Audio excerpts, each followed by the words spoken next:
Hello दोस्तों, आप सभी का स्वागत है मेरे YouTube चैनल पे। I am back with another video. Today I have an energy guru who will guide us through a lot of questions that I get with my clients always when they buy real estate or it's about business. Energy is very important in everyone's life. Energy plays a very important role. So today I have a very renowned international, national renowned personality, Pandit ji, Guru ji, however you say it. His name is Jayant Pandey. He has total 38 years of experience, consulted more than 100,000 people around the globe, and he has more than 60,000 students who has gone through his studies. Now, let's welcome him on our show that will give us more information about energy, Vastu and many more things. So दोस्तों, चलिए अभी जानते हैं इन सभी सवालों के जवाब एक एक करके।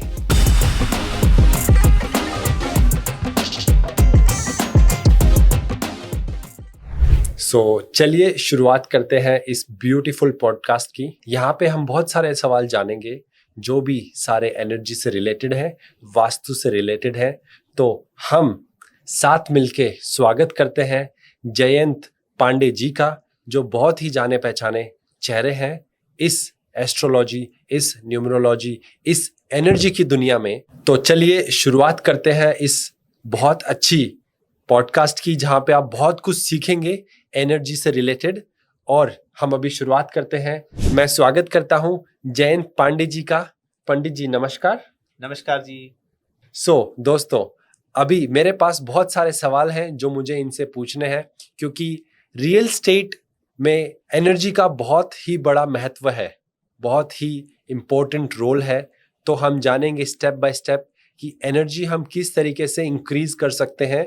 और रियल एस्टेट में बहुत सारे सवाल होते हैं, तो सबसे पहले इजी करने के लिए हम पूछेंगे इनसे कि आप बताइए कि वास्तु शास्त्र क्या होता है। वास्तु का अर्थ ही होता है निवास करने योग्य स्थान का ज्ञान, जहां पे लोग निवास करते हैं उस स्थान का ज्ञान। और वास्तु शास्त्र का बेसिक पंच तत्वों के साथ अलाइनमेंट जो होता है, जैसे पंच तत्व आप जानते ही हैं कि जो 5 तत्व से हमारा शरीर बना है, उसी तरह कोई भी चीज पंच तत्वों से ही निर्मित होती है, जो प्रकृति में जो भी चीजें हैं। तो जब हम पंच तत्वों की एनर्जी को समझते हैं तो हमारा शरीर स्वस्थ होता है। उसी तरह जब हम पंच तत्वों की एनर्जी को घर के लिए समझते हैं, उसी को हम वास्तु शास्त्र कहते हैं। अगर हमारे पंच तत्वों की एनर्जी बैलेंस हो तो हमारा घर वास्तु के अनुकूल हो जाता है। ओके, तो आप ये कहना चाह रहे हैं कि हर एक चीज का एक महत्व है और उसी के हिसाब से वो उसका रोल अदा करता है। तो ये पंडित जी ये बताइए, अभी इसका बहुत बोलबाल है, मतलब अभी बहुत लोग पूछते हैं, पहले ऐसा नहीं था, तो ऐसा क्यों? उसका कारण है कि वास्तुशास्त्र तो हजारों साल पहले से ही प्रयोग में लाया जा रहा है। ओके। बहुत सारे उदाहरण भी हैं, पर ये जो पहले ज्ञान था ये सिर्फ राजाओं या विशिष्ट व्यक्तियों के लिए ही था। ओके। सामान्य जनता तक ये चीजें कभी आई ही नहीं। पिछले 20 वर्षों में करीब ये देखने में आया कि इसका प्रचार प्रसार हुआ, क्योंकि मीडिया का युग आया, यूट्यूब आए, इंस्टाग्राम आए, इस तरह की जो चीजें आती चली गई, फेसबुक आया, तो लोगों ने क्या किया, अपने ज्ञान के द्वारा इन चीजों से पब्लिक को अवगत कराया। जब पब्लिक को मालूम पड़ने लगा कि ये भी कोई ज्ञान होता है, तो आज पूरी दुनिया वास्तु शास्त्र को समझने की कोशिश कर रही है।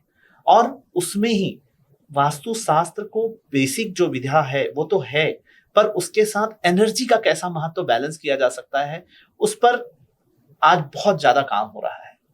और आप देखेंगे कि दुबई जैसी जगह पे आप देखें कि लोग पूरी एनर्जी के हिसाब से भी घर बनाने का प्रयास कर रहे हैं, बिल्डिंग बनाने का प्रयास कर रहे हैं कि जहां पे लोग रहें। और ये सिर्फ दुबई की बात नहीं है, भारत में भी कई जगह ऐसा है, और अन्य देशों में भी लोग एनर्जी के द्वारा अपने घर को अलाइन करने की कोशिश कर रहे हैं, क्योंकि वो उन्होंने इस ज्ञान को जाना है, समझा है, और इस पर रिसर्च भी हो रहे हैं अब। ओके, तो ये आप कहना चाह रहे हैं कि ये जो एनर्जी है, एनर्जी बहुत ही महत्व है जब हम घर की बात करते हैं। तो ये एनर्जी कैसे काम करती है, आप थोड़ा और बताएंगे इसके बारे में? जी, एनर्जी का क्या होता है, जैसे जो जल तत्व का स्थान है, ओके घरों में जल तत्व का स्थान जैसे नॉर्थ की दिशा से शुरू होता है, नॉर्थ में नॉर्थ नॉर्थ वेस्ट से लेकर के नॉर्थ नॉर्थ ईस्ट तक का जो जोन होता है वो जल तत्व होता है। सॉरी आप रुकने के लिए, मुझे इससे पहले ये समझना है जो नॉर्थ ईस्ट, ये डायरेक्शंस थोड़ा आप बताएंगे, उसके बाद में हम इस पे आते हैं। पहले आप मुझे जो डायरेक्शंस होती हैं उसके बारे में थोड़ा सा बताइए सबके लिए। क्या होता है, आपने 4 दिशाएं तो सुनी है, सभी जानते हैं जी उत्तर, दक्षिण, पूर्व, पश्चिम। जी। पूर्व मतलब जहां से सूर्य निकलते हैं। जी आप सूर्य की तरफ फेस करके अगर खड़े हो जाएं तो दाहिने हाथ में, राइट हैंड में जो होता है उसे हम दक्षिण कहते हैं, पीछे जो होता है उसे पश्चिम कहते हैं, लेफ्ट में हम उत्तर कहते हैं। ओके ठीक है, तो ये 4 दिशाएं हैं। 4 दिशाओं की सब दिशाएं होती हैं जो दोनों के बीच की दिशाएं। जैसे कि अगर उत्तर में है तो पूरब के बीच में उत्तर पूर्व होता है जिसे हम ईशान कोण कहते हैं। ओके। दक्षिण में पूर्व दक्षिण के बीच में जो होता है जिसे हम अग्निकोण कहते हैं। दक्षिण की तरफ नैऋत्य होता है और पश्चिम की तरफ वायु कोण होता है। ऐसे ये 4 और कोण है। तो 4 और 4 8 हो गए। इसे और अगर थोड़ा सा डिफाइन किया जाए और डिटेल में देखा जाए तो इनके भी सब दिशाएं होती हैं। अच्छा। जिसे मैंने कहा ना कि नॉर्थ, तो north north east, east north east, ऐसे करके हम ईस्ट तक ऐसे डिवाइड करते चले जाते हैं।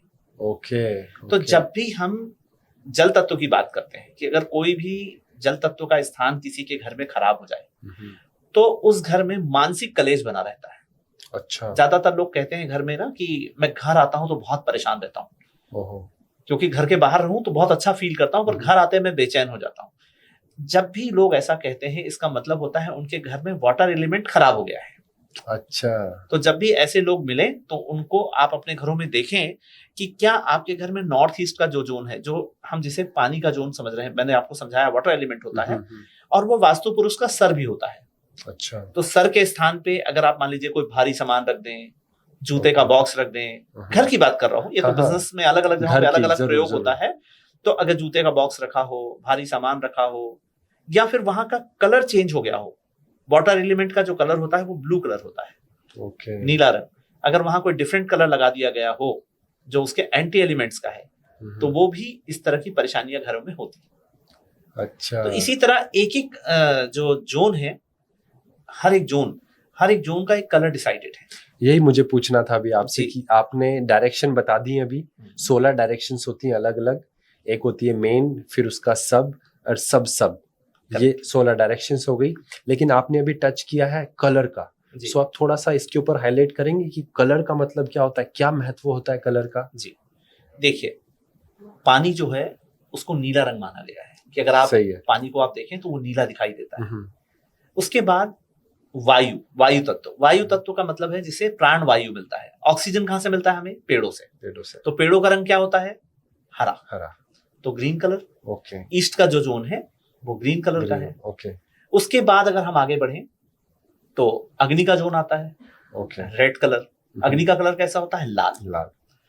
तो लाल अग्नि का कलर है। उसके बाद आता है पृथ्वी तत्व। पृथ्वी के मिट्टी का कलर कैसा होता है? पीला। तो पीला कलर। और उसके बाद आता है आकाश तत्व। आकाश सफेद है। सफेद की परिकल्पना की जाती है कि आकाश सफेद है। तो ये 5 तत्व हुए। अगर हम और इसे समझें कि पेड़ को समझें, पेड़ हरा है, पेड़ जब जलता है अग्नि में, अच्छा, तो आग की तरफ कन्वर्ट हुआ। ओह अच्छा। तो जल गया, आग लगा तो लाल हो गया। बुझा तो मिट्टी हो गई। सही बात है। ठीक है, सही बात है। जब उससे जो धुआं उठा वो आकाश में चला गया, और जब उससे बरसा पानी, बारिश हुई तो पानी हो गया। अच्छा। और फिर पानी से पेड़ की उत्पत्ति हुई। तो ऐसी सर्कल है पूरा। ओके, तो आप ये कहना चाह रहे हैं कि ये सब कुछ इंटरलिंक्ड है। बिल्कुल इंटरलिंक्ड, कनेक्टेड है, लेकिन अपने घर के अंदर हर एक चीज का जब वो अपने फिजिकल फॉर्म में है तो उसका महत्व उस टाइम पे वो है। करेक्ट।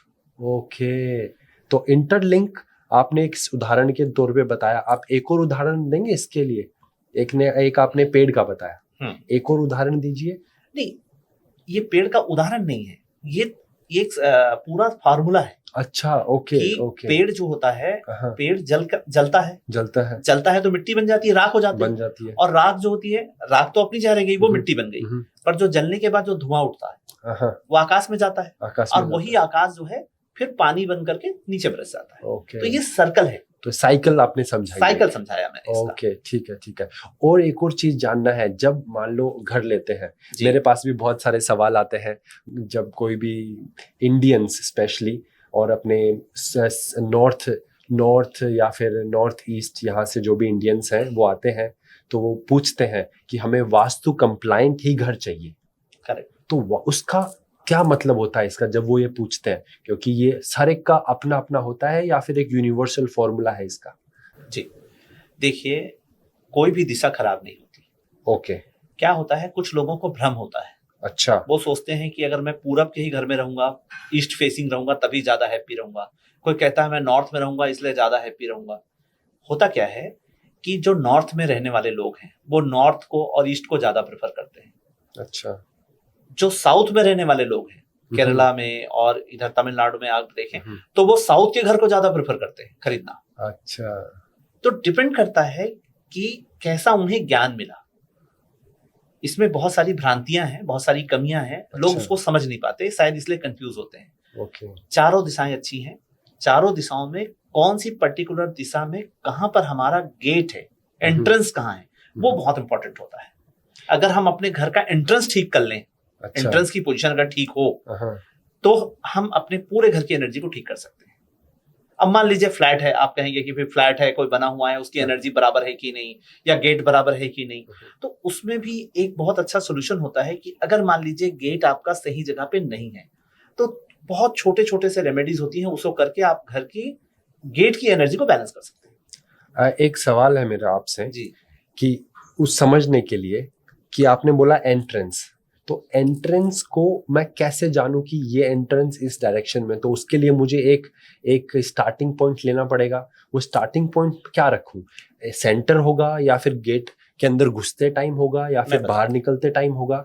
देखिए, जब किसी भी प्रॉपर्टी का कहा जाता है ना कि ईस्ट फेसिंग, हाँ, हाँ, नॉर्थ फेसिंग, ऐसा सुना होगा आपने। हाँ, लोग पूछते हैं, हाँ, फेस का मतलब होता है जब आप प्रॉपर्टी के अंदर हैं और बाहर की ओर निकल रहे हैं, ओके, तो उसे आप फेस कहते हैं। ओके। जैसे आप ईस्ट की तरफ बाहर निकल रहे हैं तो कहेंगे ये जो प्लॉट है या प्रॉपर्टी है ये ईस्ट फेसिंग है। अब उसे देखने का तरीका कैसा होता है कि हम घर के सेंटर पे खड़े हों, घर के सेंटर पे। जी, ओके। टेंटेटिव सेंटर निकाल लें और सेंटर में क्या करें, कंपास रख लें। आप कंपास रख के देखें कि वो नॉर्थ किस साइड जा रहा है, अच्छा, कितने डिग्री का अलाइन हो रहा है। उसके अकॉर्डिंग आप अलाइन करके अपना गेट डिफाइन कर सकते हैं कि गेट कहाँ जा रहा है, नॉर्थ ईस्ट में आ रहा है कि ईस्ट में आ रहा है कि साउथ ईस्ट में आ रहा है, वो जहां भी आ रहा है। और अगर वो गेट उसके अकॉर्डिंग नहीं है तो उसको एनर्जी के हिसाब से बैलेंस करके ठीक किया जा सकता है। क्योंकि गेट का महत्व इसलिए बहुत ज्यादा है, मुख्य द्वार को मुख के आकार कहा गया है, मुख के आधार। कि जैसे मुख आपका अगर फेस है, मुंह है, आप जो खाएंगे वो मुंह से ही आपके शरीर में जाएगा और शरीर में जाकर के क्रिया करेगा। इसलिए द्वार का सबसे ज्यादा महत्व बताया गया है। और दिशाएं सभी अच्छी हैं, दिशाओं में कोई दोष नहीं माना जाता, सिर्फ समझ का फर्क होता है कि हम किस तरह समझ पा रहे हैं उसे। अच्छा, तभी मैं हमेशा कंफ्यूज होता था, लेकिन अभी मुझे पूरी क्लैरिटी मिल गई है कि डायरेक्शन कोई भी गलत नहीं है, बट आप जिस तरीके से उसे देखते हैं वो इम्पोर्टेंट है। और ये सब्जेक्टिव, हर किसी का अलग अलग हो सकता है, लेकिन आपने एक फॉर्मूला बता दिया है कि जो फेस होता है, घर का एंट्रेंस होता है, वो इम्पोर्टेंट होता है और वो भी सेंटर से लिया जाता है। करेक्ट। ओके। फिर उसके बाद बहुत सारी चीजें हैं कि किचन कहाँ है, टॉयलेट कहाँ है, बेडरूम कहाँ है, उस सब का महत्व है। ओके। पर सबसे पहला महत्व होता है कि आपका एंट्रेंस कैसा है। ओके। एंट्रेंस अच्छा होगा तो सब चीजें ठीक हो जाएंगी। ठीक है। फिर जो चीजें थोड़ी और बिगड़ी होती हैं, कुछ अच्छी होती हैं, तो कुछ अच्छे और कुछ बुरे के साथ दोनों को बैलेंस किया जाता है। अच्छा। कुछ अच्छा, ज्यादा अच्छा है, कम बुरा है तो चलता है, ज्यादा बुरा है, कम अच्छा है तो नहीं चलता। ये प्रॉब्लम होती है। पर आज के समय में, आज हमारे विज्ञान ने इतना रिसर्च किया है, और हमारे ऋषि मुनियों ने और हमारे आज के जो आधुनिक वैज्ञानिक हैं, उन लोगों ने इतना रिसर्च किया है इस पर कि हर चीज का सोल्यूशन निकालने के लिए प्रयास कर रहे हैं। और रत्नों के माध्यम से ही किसी भी जगह की एनर्जी को बदला भी जा सकता है। ओके, तो इसी बात पे मैं एक और आपसे कनेक्टेड क्वेश्चन पूछता हूँ, वो है रतन जी। रतन अगर हमारे पिक्चर में आई गए हैं तो हम इसके ऊपर और डिटेल में बात करते हैं कि आप इनका महत्व समझाइए कि एक तो ये कैसे आइडेंटिफाई करें कि कौन सा रतन क्या है, और इसका कितना महत्व है एक इंसान की लाइफ में, बिकॉज हमारी जो जीवन है वो बहुत पुरानों से चले आ रहा है और मैंने बहुत बार देखा है हम रतन पहनते हैं, जी। हम घर में भी रतन रखते हैं, तो उसका थोड़ा बताएंगे डिटेल में। रत्न को ये माना गया है कि वो प्रकृति की देन है। अच्छा प्रकृति की सबसे उच्चतम जो क्वालिटी होती है वो रत्न है, अच्छा, इसलिए उसे रत्न कहा जाता है। ओके, और वो किसी भी धातु से कई गुना ज्यादा महंगी है अच्छा, क्योंकि उसकी उपलब्धता बहुत कम है। हम्म, अब रत्न अपने आप में ही एनर्जी के कारक है, जहां रहते हैं वो अपनी एनर्जी वैसा प्रोड्यूस करते हैं। सिर्फ हमें ये मालूम होना चाहिए कि कौन सा रत्न कहाँ लगाया जाए, कैसे लगाया जाए और उसकी मात्रा कितनी हो। क्या होता है कई बार हम बहुत ज्यादा लगा दें तो भी बिगड़ सकता है काम, क्योंकि अच्छा, जैसे खाना है ना, आपको पता है कि बादाम खाना चाहिए, आप जानते हैं कि बादाम खाना चाहिए, स्वास्थ्य के लिए अच्छा होता है। कितना खाना चाहिए, कब खाना चाहिए, तो मालूम होना चाहिए ना। ये तो डॉक्टर पता से पूछना पड़ेगा। नहीं, क्या होता है जनरली, आप बादाम खाना चाहिए, आपको पता है, आप पता चला 1 किलो बादाम रोज सवेरे खा रहे हैं, हाँ, क्या होगा, बीमार हो जाएंगे। बीमार हो जाएंगे। आपको क्वांटिटी पता है ना कि 5 बादाम खाना चाहिए, सही बात, भिगा के खाना चाहिए, करेक्ट है, और सुबह खाना चाहिए। सही बात है। तो बस इतना ही सा फर्क है। ये रत्न जो है अपने आप में ही बहुत बड़ी एनर्जी है, इसे हमें अलाइन करने आना चाहिए कि कौन सी दिशा में हमारे घर के अकॉर्डिंग कितना रत्न लगाने की आवश्यकता है, कौन कौन से रत्न लगाने की आवश्यकता है, जिससे कि एनर्जी बैलेंस हो सकती है। बहुत बढ़िया। और अंगूठियों में जो पहनते हैं, आपने हाँ, अंगूठी हाँ, की बात की, यस, अंगूठियों में क्या है, ये लेंस का काम करती है। अच्छा, जैसे एक लेंस होता है ना, हाँ, हाँ, सूर्य की किरण पड़ती है, आपने देखा होगा बचपन में कभी खेला भी हो कि आप लेंस लेकर के और पेपर को आग लगाते थे, देखा होगा आपने। हमने लगाया है। तो जो ये पेपर वाला जो लेंस वाला था, क्या चक्कर है, क्योंकि सन की किरणों को लेकर के पेपर को जलाने का प्रयास करते थे हम, करते थे ना, और जलाते भी थे। जलाते थे। वैसे ही सभी रत्न जो हैं ये लेंस की तरह काम करती हैं हमारी बॉडी में, और जब सूर्य की किरणें इस रत्न में पड़ती हैं तो रत्न लेंस से ट्रांसफर होकर के हमारे ब्लड सर्कुलेशन पर इफेक्ट डालती है।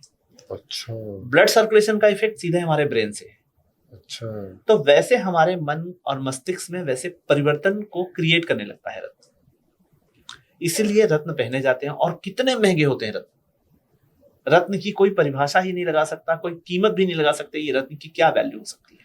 एक और सवाल इसी से कनेक्टेड है, जरूरी है उसे हमें अंगूठी के माध्यम से ही पहनना है या फिर गले में भी डाल सकते हैं, या फिर हम कैसे भी कोई और तरीके से भी पहन सकते हैं? ब्रेसलेट्स पहन लिए, जैसे मैंने भी कुछ पहने हुए हैं, यहाँ पे अलग अलग स्टोन्स हैं, तो ये भी।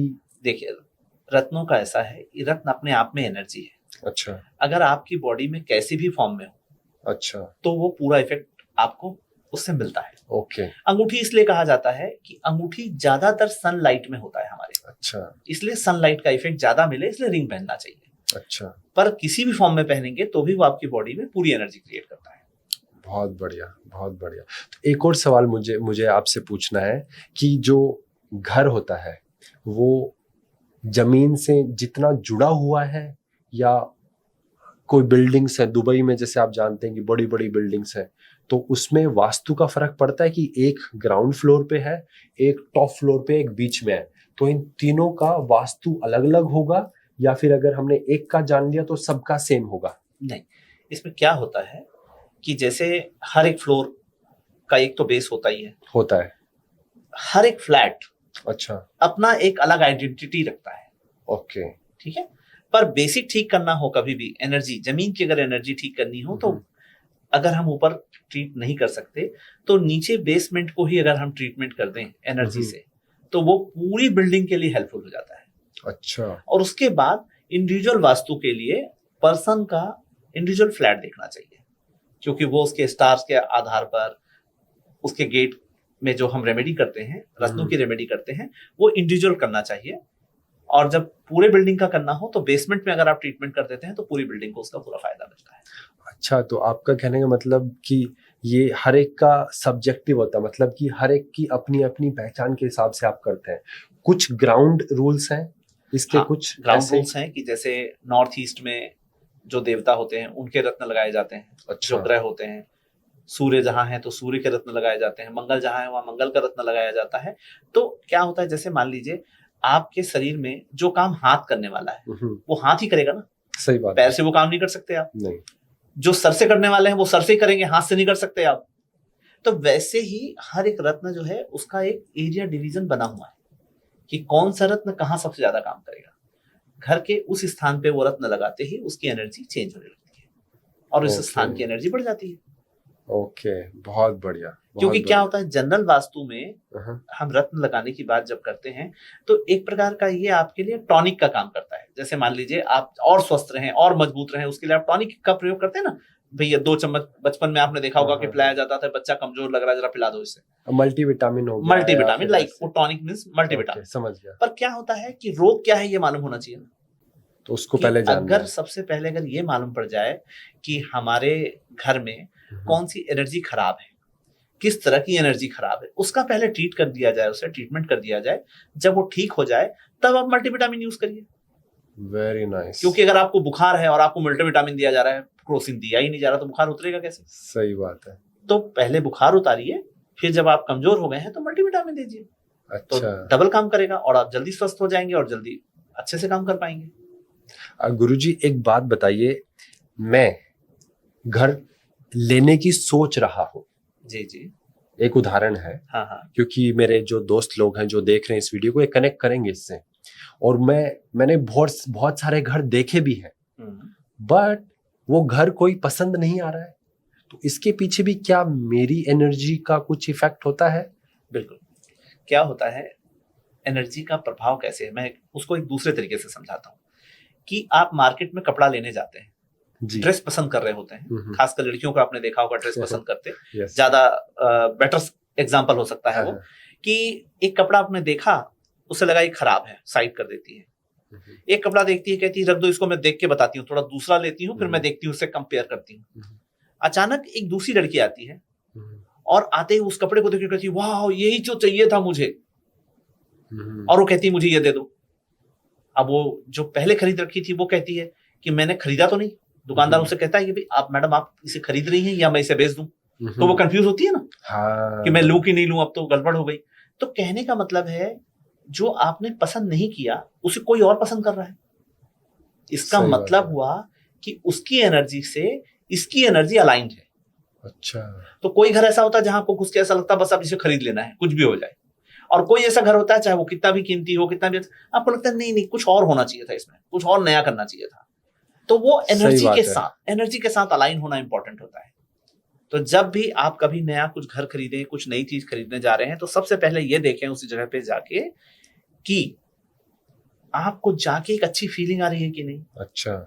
आपको हैप्पीनेस फील हो रहा है कि नहीं। अगर जिस जगह पे जाके आपको हैप्पीनेस की फीलिंग आ रही हो, खुशियां महसूस हो रही हो, लगता है एक अंदर से पॉजिटिविटी कहती है, क्योंकि हर व्यक्ति के अंदर आत्मा जो है वो भगवान के रूप में रहती है। ऐसा हम मानते हैं हमारे हिंदुइज्म में, कि भगवान जो है आत्मा के रूप में हमारे अंदर है। अगर हमारी आत्मा को प्रसन्नता हो रही है जिस जगह पे जाके, मतलब वो अच्छी एनर्जी है। बाद में आता है वास्तु, कि हम कैसे उसका वास्तु ठीक करें, उसकी एनर्जी ठीक कर लेंगे बाकी का।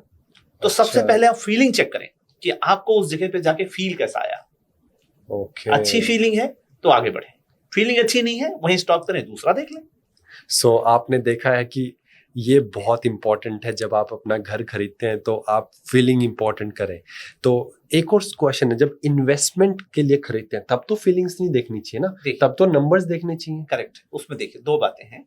आप अगर इन्वेस्ट कर रहे हैं, हाँ, आपको पता है कि मैं इन्वेस्ट करूंगा ये ग्रो करेगा, हाँ, भाई आप तो ग्रो करने के लिए इन्वेस्ट कर रहे हैं ना, हाँ, तो आपको वहां भी फील तो चाहिए ना, आपको लगना चाहिए ना कि मैं अच्छा लग रहा है ये, ओके, ये प्रॉपर्टी अच्छी है, जमीन अच्छी। उस समय आप फ्लैट की एनर्जी मत चेक करिए। अच्छा, आप जमीन पे जाइए, जिस जमीन पे आप प्रॉपर्टी ले रहे हैं वहां खड़े होकर देखिए कैसा लग रहा है आपको। ओके। अगर आपको लगता है कि हाँ ये ग्रोइंग है, हाँ, तो ग्रो करेगी।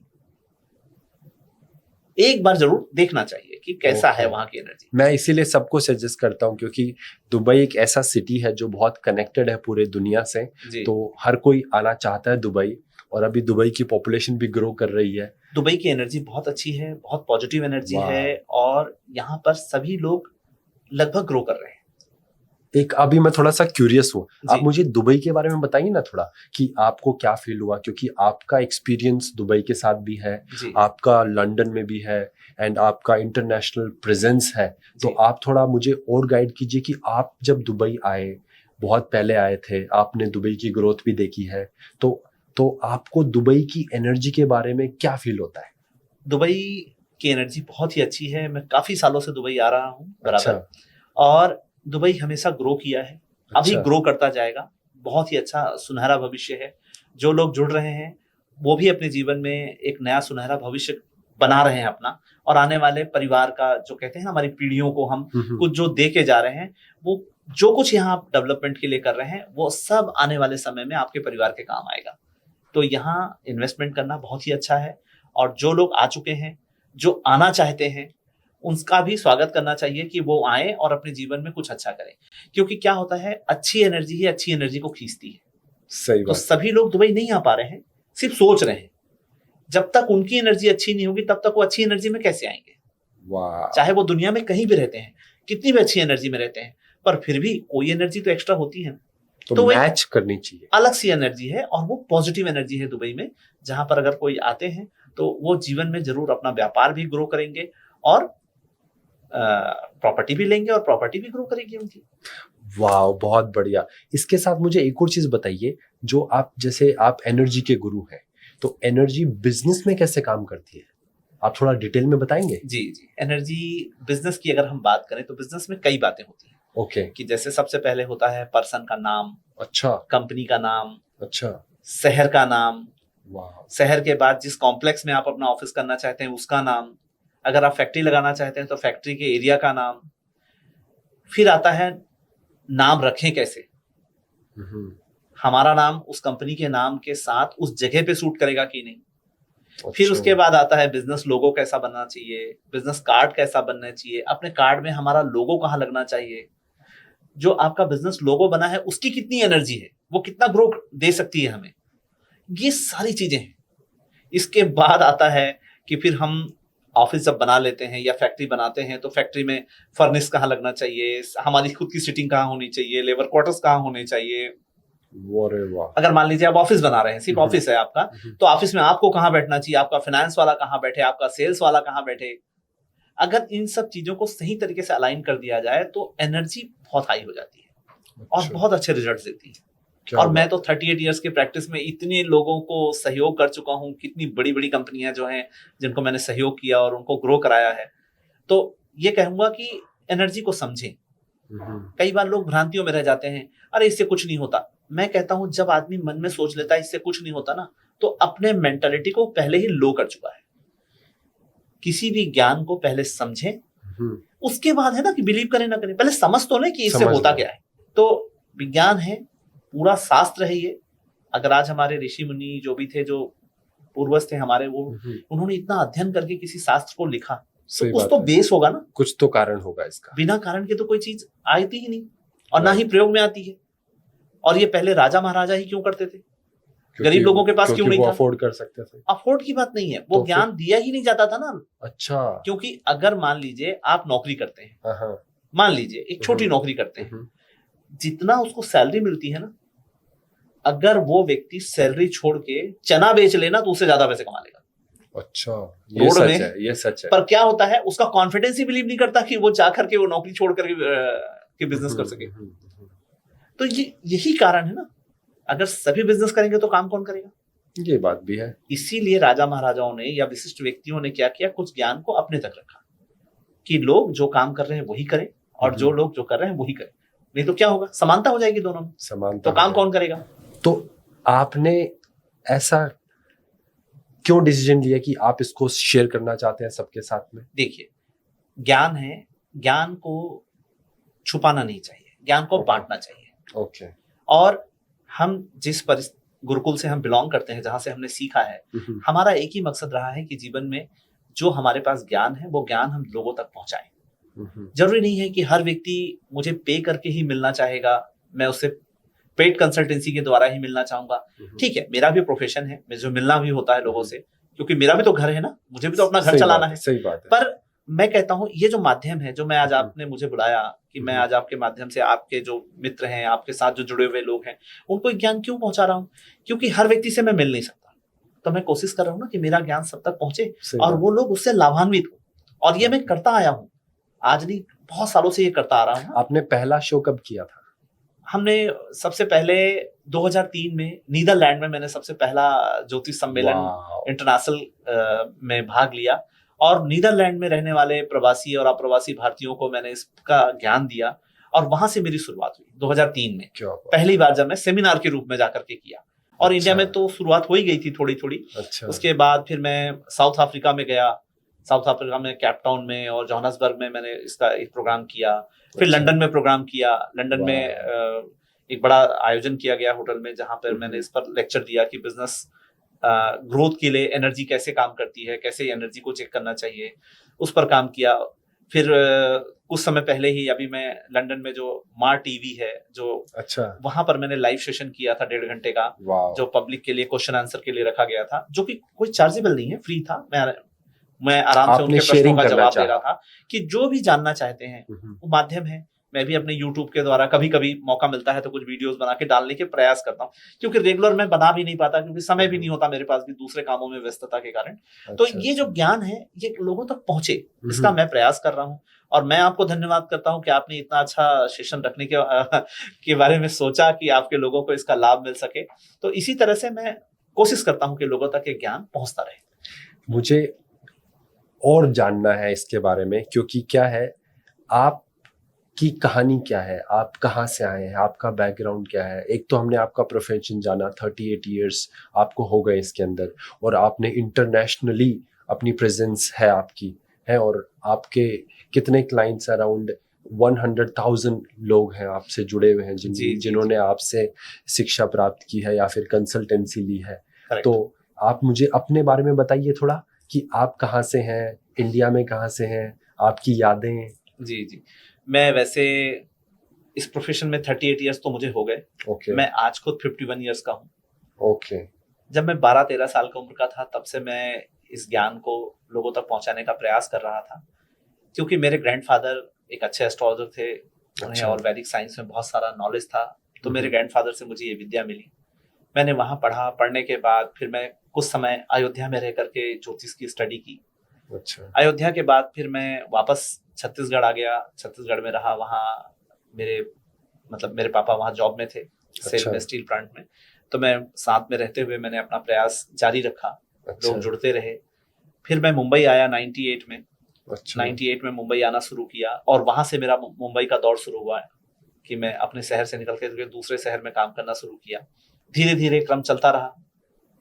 फिर जब से देश और विदेश का जो चक्र चालू हुआ कि मैं फिर नीदरलैंड गया। जब नीदरलैंड से मेरी शुरुआत हुई, पहले विदेश यात्रा नीदरलैंड से मैंने शुरू की, वहां से मेरा दौर शुरू हुआ, लोगों से मिलना, जुड़ना, और जुड़ते चले गए लोग।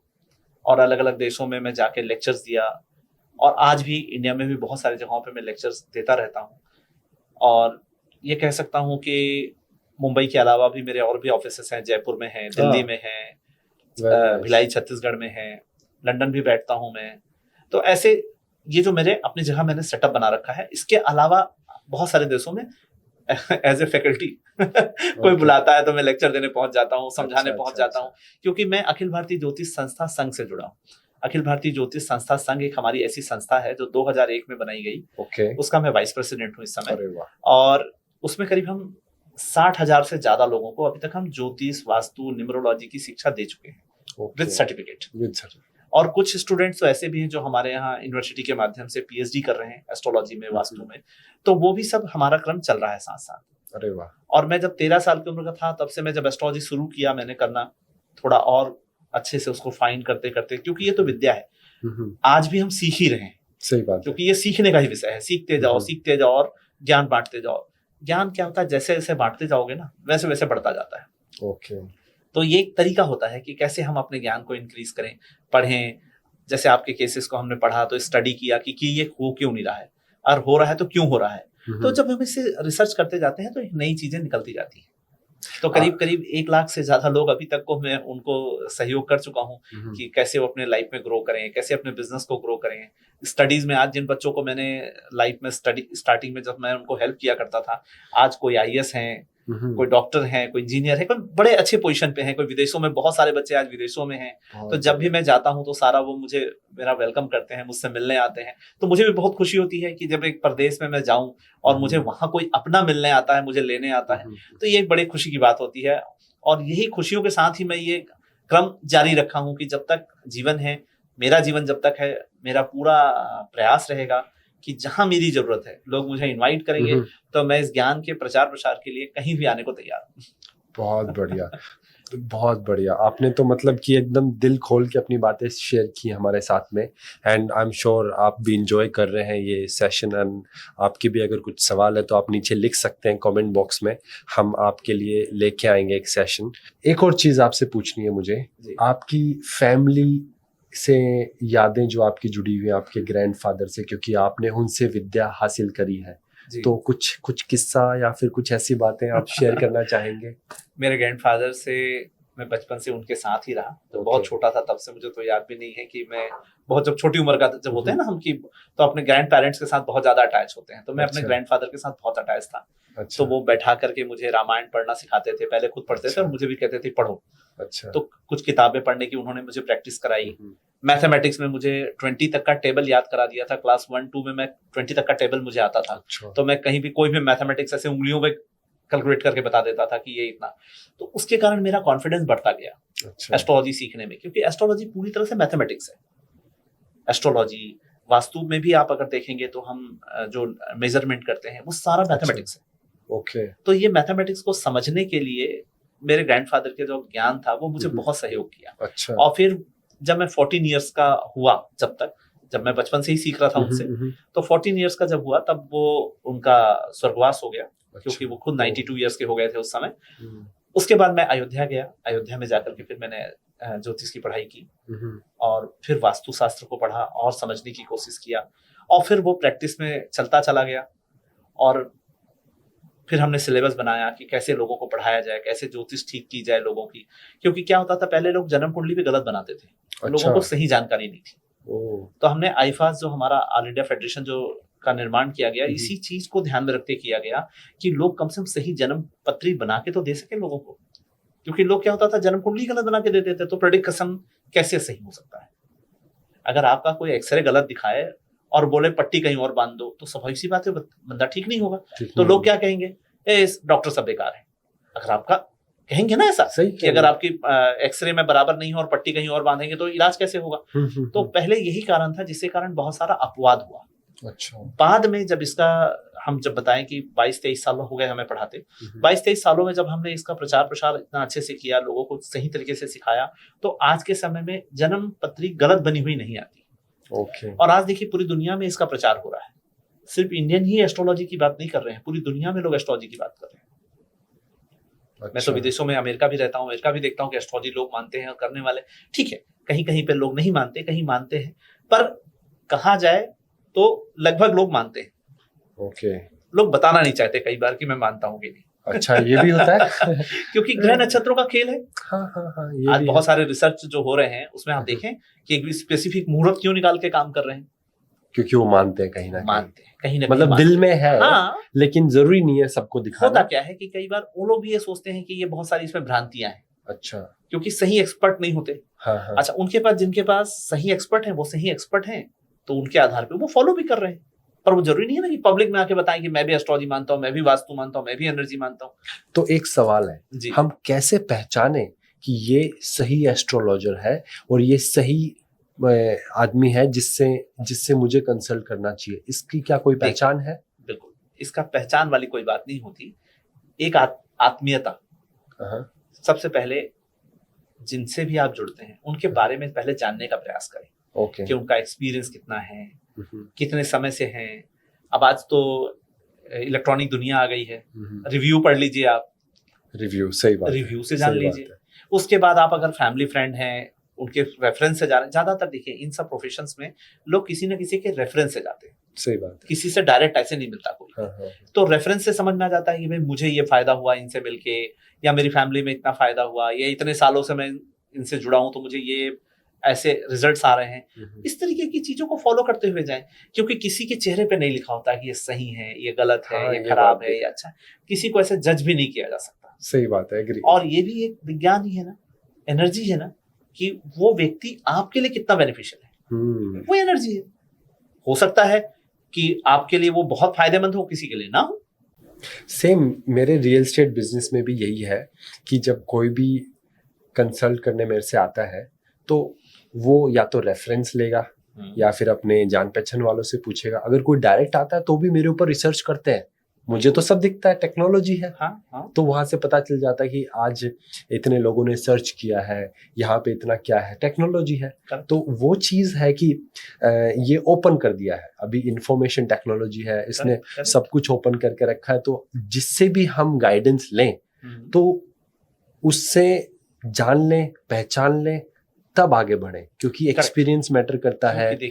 बहुत सारी चीजें हैं जो रिस्पॉन्सिबल होती हैं, क्योंकि ये बहुत बड़ा डिसीजन होता है। क्योंकि एक तो मुझे जहां तक लगता है कि हर कोई इतना जल्दी नहीं घुसता है इन सब चीजों में, और डिसीजन लेता भी है तो फिर वो ऐसे आदमी के पास जाएगा या फिर ऐसे जानने पहचानने वाले के पास जाएगा जो उस चीज की बहुत इन डेप्थ नॉलेज रखता है। करेक्ट। तो आप एक और बात मुझे बताइए थोड़ा डिटेल में, कि अगर एक कोई आम इंसान है जो अपनी जॉब कर रहा है अच्छे से, जो अपना फैमिली चला रहा है, उसका घर खर्चा चल रहा है, तो इसी के साथ में कभी कभी उसको ये फीलिंग्स आती है कि मेरे को ये अच्छा नहीं हो रहा है, वो अच्छा नहीं हो रहा है, तो इसके पीछे क्या कारण है, आप थोड़ा सा जस्ट हाईलाइट करेंगे? अगर हम ऐसे तो बहुत सारी चीजें होती हैं जिसके द्वारा इसका जवाब दिया जा सकता है। अच्छा। पर आप रियल एस्टेट में हैं, इसलिए मैं वास्तु रिलेटेड ही इसको आपको एनर्जी और वास्तु रिलेटेड बताने की कोशिश करता हूँ। जी। कि जब कोई व्यक्ति आपसे कहता है कि मैं आजकल ना कुछ परेशान रहता हूँ, क्या करूं समझ में नहीं आ रहा है। अच्छा। जब वो कहता है ना क्या करूं समझ में नहीं आ रहा है, इसका मतलब होता है उसके घर में नॉर्थ ईस्ट की एनर्जी खराब हो गई है। अच्छा। पहला टॉपिक। क्यों? नॉर्थ ईस्ट जो होता है वास्तु पुरुष का सर होता है। अच्छा। अब हमारा सर और वास्तु पुरुष के सर को आप अलाइन कर लो। क्योंकि जैसा शरीर होता है वैसा वास्तु होता है, घर का वास्तु। अच्छा। जैसा वास्तु होता है वैसा शरीर होता है। तो दोनों एक दूसरे के पूरक हैं। तो जो समझ नहीं आ रहा, मतलब वो यहाँ पे ब्रेन पे लोड है, मतलब उसका ईशान कोण खराब है। या तो वहां पर एलिमेंट खराब है, या सामान भारी रखा हुआ है, जिससे कारण डिस्टर्ब हो रही है। समझ गया। आप उससे पूछें, आप लोग भी प्रैक्टिकल करके देखें, जब आपको ऐसा लगता है कि मैं परेशान हूं, क्या करूं समझ में नहीं आ रहा है, इसका मतलब है नॉर्थ ईस्ट खराब है। तो सबसे पहले घर का नॉर्थ ईस्ट चेक कर लें और देखिए वहां से सामान हटा दीजिए, वहां का जो भारी पहने वो हटा दीजिए, देखिए आपको रिलीफ वहां पे क्या होना चाहिए? बेसिकली वाटर एलिमेंट का जगह है वो, पानी वाटर एलिमेंट। हाँ, पानी होना चाहिए। अच्छा। पता चला किसी ने किचन बना रखा है वहां, तो क्या होगा, रोज ही परेशान रहेगा। घर आएगा तो बीबी से लड़ाई करेगा।